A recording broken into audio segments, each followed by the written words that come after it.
O perigo de não ter objetivos. Muitas pessoas têm tido a sensação de culpa quando estão em um período de descanso, em uma pausa ou algo do tipo.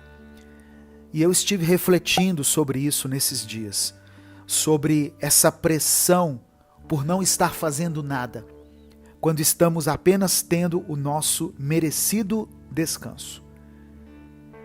E eu cheguei à conclusão de que a palavra que devemos analisar é essa: merecido.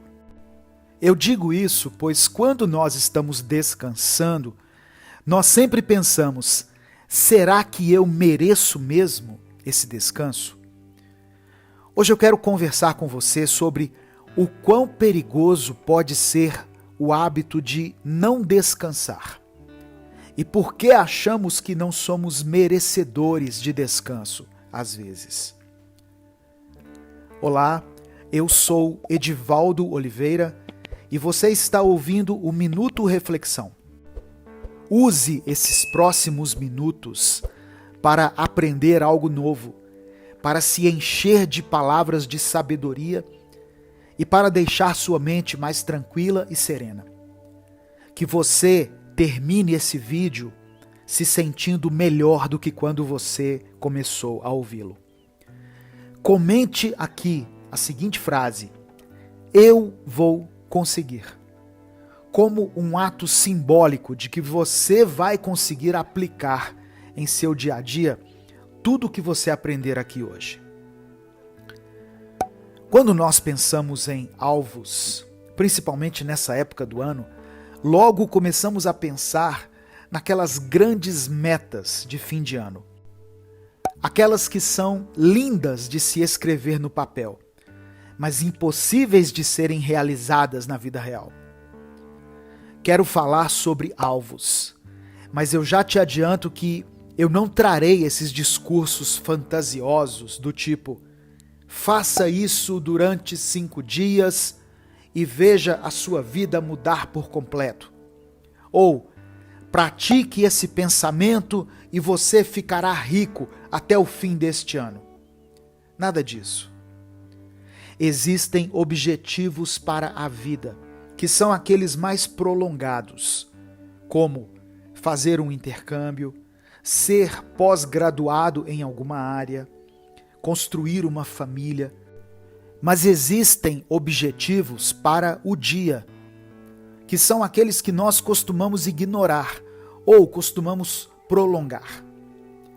Quando iniciamos o nosso dia, precisamos estabelecer objetivos, mesmo que esses sejam mínimos, como regar as plantas, jogar o lixo fora, tirar a poeira da estante, terminar um trabalho da faculdade, terminar alguma coisa relacionada ao trabalho em si, enfim, esse tipo de objetivo.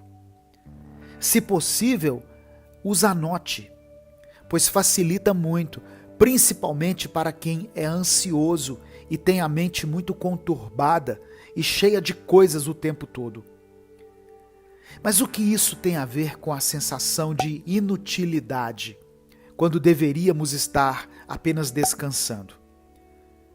Se no momento em que você deveria estar sendo produtivo, você procrastinar, no momento em que você puder descansar, você se sentirá inútil. Você se sentirá frustrado e incomodado. E o que deveria ser um tempo de relaxamento e distração, se torna um momento de angústia e cobrança interna. Sem objetivos, você fica sem rumo. E sem rumo, ou você vai para todos os lados e começa a fazer um monte de coisas ao longo do dia, mas não termina nenhuma delas, ou você simplesmente fica estagnado e não sai do lugar.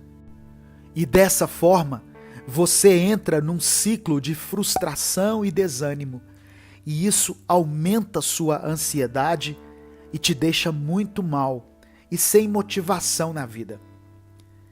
Eu sei que esse discurso de traçar metas e objetivos ficou defasado pela quantidade de conteúdos fora da realidade que existem na internet abordando esse assunto. Pois o que eles dizem é que qualquer objetivo que você queira alcançar, basta que você se esforce, que você vai chegar lá. Sendo que não é bem assim. No mundo em que vivemos, infelizmente não podemos ter tudo o que quisermos. A não ser que você tenha nascido como herdeiro. Mas se esse não for o seu caso, entenda o que eu estou querendo dizer. Muitas vezes, os discursos motivacionais são muito extremos. E pessoas com realidades totalmente diferentes das pessoas que as ouvem, acreditam que, com muito esforço, poderão ter a mesma vida dessa pessoa. Esse tipo de discurso afasta pessoas mais realistas, como eu, por exemplo, que sei que o mundo não funciona assim, desse jeito que muitos pregam por aí. Tenha objetivos, tanto objetivos a longo prazo, quanto objetivos a médio prazo e curto prazo. Eu mesmo, esses dias, fui dar uma faxina na casa e percebi que eu sempre começava a arrumar um cômodo e, sem perceber, ia para o outro. Daí não terminava de arrumar nenhum e nem outro. Até que no outro dia eu tomei a atitude de anotar os cômodos que precisavam ser limpos e tracei metas para cada um deles. Por exemplo, na cozinha eu ia lavar e secar a louça. No quarto eu ia arrumar a cama e varrer o chão. E assim por diante. Eu consegui arrumar toda a casa. Esse exemplo pode ser aplicado nos estudos, pois não sabemos por onde começar muitas vezes. Então talvez devêssemos olhar qual a matéria está sendo passada no momento e começarmos a estudar mais sobre ela, ou ler algum livro que foi sugerido pelo professor. Traçar objetivos e tentar ao máximo segui-los não vai te transformar numa dessas pessoas que mais parecem máquinas, que afirmam não precisarem dormir mais do que 5 horas por noite e que estão produzindo algo 24 horas por dia. Não. Mas ter alguns objetivos, principalmente os diários, vai te ajudar a não se cobrar de ser produtivo naqueles momentos em que você deveria apenas estar descansando e relaxando a sua mente. Prisões da mente. Uma das piores sensações que podemos ter é a sensação de não conseguir controlar seus próprios pensamentos. É como ser inimigo de sua própria mente. E é como se vocês nunca conseguissem chegar num acordo e sempre estivessem lutando um contra o outro. Mas existe um jeito de fazermos as pazes com nossa própria mente e lidarmos melhor com esses pensamentos que surgem na nossa cabeça contra a nossa vontade. Desde que nascemos, vamos aprendendo a expressar as coisas que sentimos. Na escola, colocam no quadro rostos felizes, tristes, com medo, apaixonados, com raiva, com ciúmes, com sono e etc. No hospital, quando somos crianças, nos dão gráficos, onde podemos mostrar, por exemplo, o nível da nossa dor numa escala de 0 a 10. Ou seja, ao longo da nossa vida, vamos tendo a oportunidade de mostrar aquilo que estamos sentindo, de mostrar em qual parte do nosso corpo existe dor. Mas chegando na fase adulta, nossas dores vão se tornando outras. Nossa mente começa a ser a parte mais ferida, mais machucada do nosso corpo. e fica cada vez mais difícil de explicar o que sentimos. Pois não existe um gráfico que seja completo o suficiente para dar conta de tudo aquilo que sentimos dentro de nós. E assim, tudo aquilo que nos machuca fica contido dentro da nossa mente e vai se tornando uma prisão.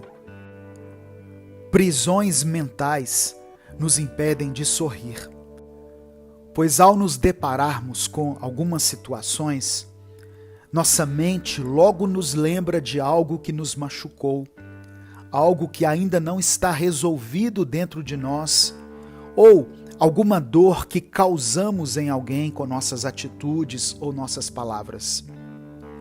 As prisões mentais nos impedem de vivermos ao máximo o nosso relacionamento amoroso, pois quando tentamos demonstrar afeto ou sermos românticos, nossa mente logo nos lembra de alguma traição ou nos coloca em comparação com outra pessoa e começamos a pensar que talvez nossa parceira ou parceiro preferiria estar com essa pessoa ao invés de estar conosco.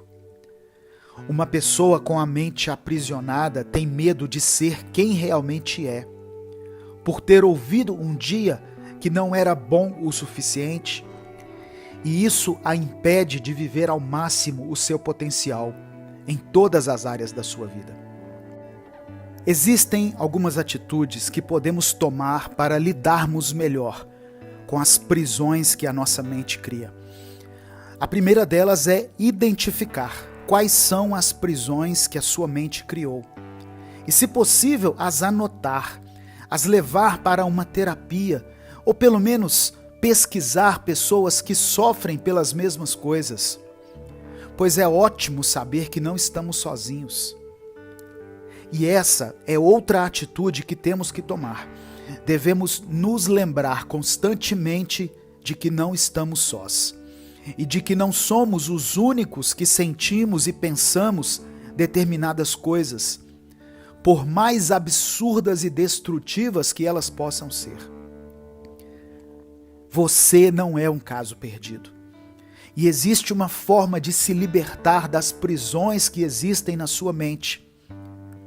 Mas você precisa entender que essas coisas levam tempo. E você terá que se dar uma chance. Terá que ser generoso consigo mesmo e ter paciência com a sua cabeça, pois durante anos ela esteve acostumada com algumas coisas e pode ser que demore alguns anos para que ela se desacostume dessas coisas. Mas acredite em mim, vale a pena. A última coisa que você precisa saber é que, se você não se levantar e se libertar de suas prisões mentais, ninguém fará isso por você. Então não perca mais tempo. Identifique aquilo que aprisiona a sua mente e veja o que você pode fazer em relação a isso. Não perca mais tempo sentado em sua tristeza. E por mais desconfortável e doloroso que seja no início, não hesite mais. Procure ajuda. Procure sair do lugar e procure coisas que vão tornar sua mente mais livre, mais forte e mais pacífica. Aqui mesmo nesse canal tem muitas mensagens que podem te ajudar nesse processo de libertação da sua mente e das suas ideias. Você pode ter uma mente brilhante, ou talvez já até tenha uma mente brilhante, mas pode ser que ela esteja apagada por causa do cansaço causado pelas prisões internas. Mas hoje mesmo você pode começar a colocar algumas dessas dicas em prática. E um dia de cada vez, você irá começar a perceber mudanças em sua vida, em sua mente e em suas atitudes. Você não deve nada a ninguém. Todos nós temos uma memória angustiante dos tempos de escola. Como diria o cantor Renato Russo, Ainda me lembro, aos 3 anos de idade, o meu primeiro contato com as grades. O meu primeiro dia na escola, como senti vontade de ir embora. Muitos têm um terror quando se lembram da primeira vez que ouviram: vá para a sala do diretor. Ou quando ouvíamos: você tomou recuperação nessa matéria. Ou até mesmo: vamos chamar os seus pais aqui na escola por causa dessa sua atitude. Você se lembra dessa sensação de desamparo total? Aquilo parecia o fim do mundo. E agora você olha para trás e pensa: ainda bem que eu já passei por tudo isso.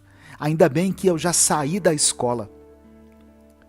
Mas existem situações e existem pessoas que querem que nós continuemos a viver nessa dinâmica escolar, onde precisamos respeitar os seus horários, precisamos seguir as suas regras e ainda precisamos os impressionar, tirando boas notas. Querem que nós vivamos dando satisfação da nossa vida a cada passo. E querem estar por dentro de tudo que acontece conosco, para que se viermos a decidir algo que eles discordem, eles possam opinar e desaprovar a nossa escolha. Outro dia eu estava refletindo sobre os tempos de escola e sobre como algumas coisas simplesmente não fazem sentido, como por exemplo, quando nós perguntávamos: eu posso ir ao banheiro? É claro que naquela época, dentro de uma dinâmica de organização e disciplina, precisávamos pedir coisas desse tipo para manter a ordem, pois na sala de aula, um só professor tem que cuidar de muitas crianças ao mesmo tempo. Mas você se enxerga hoje, com a idade que você tem, levantando a mão no seu trabalho, por exemplo, e perguntando ao seu chefe: eu posso ir ao banheiro?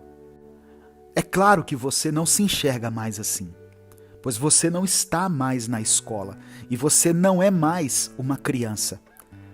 Mas nessa fase da vida, onde você paga suas contas, onde você lida com seus próprios atos e responde por si próprio, até mesmo perante a lei, ainda assim existem pessoas que querem que você dê satisfação a elas.